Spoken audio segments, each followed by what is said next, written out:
Daily Gospel Reflection. Luke 14, 12-14.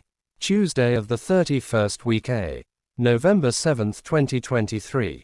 A banquet is sumptuous meal, an elaborate and often ceremonious meal, for numerous people often in honor of a person. In the parable, heaven is likened to a great wedding banquet. Jesus told a parable about a man who gave a great feast, a large banquet, inviting many people to come.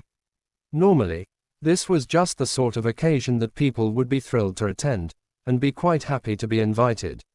In an age before the clock, the date of the banquet was announced long before, but the exact time only was announced the very day.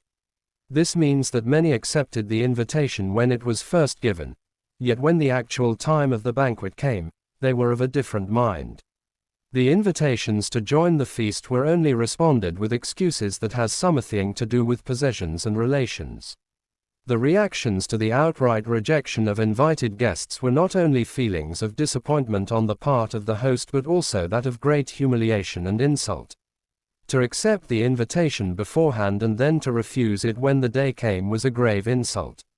Barclay, since the great feast which was rejected by the Jews and their leaders, is ready and the host did not want it to be missed and to be wasted, his invitation was also sent and extended to the outcasts, as well as to the Gentiles.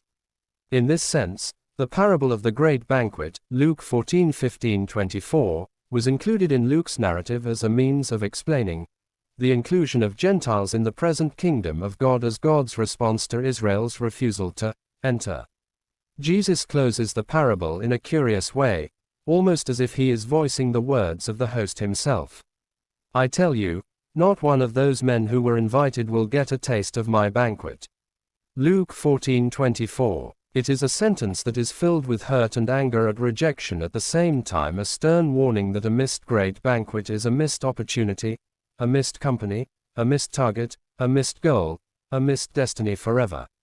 God invites us to be in intimate and blessed communion with Him in heaven. By His revelation, the invisible God, from the fullness of His love, addresses men as His friends, and moves among them, in order to invite and receive them into His own company. Vatican II. The adequate response to this invitation is faith. CCC 142. Man does not live by bread alone, but by every word that comes from God.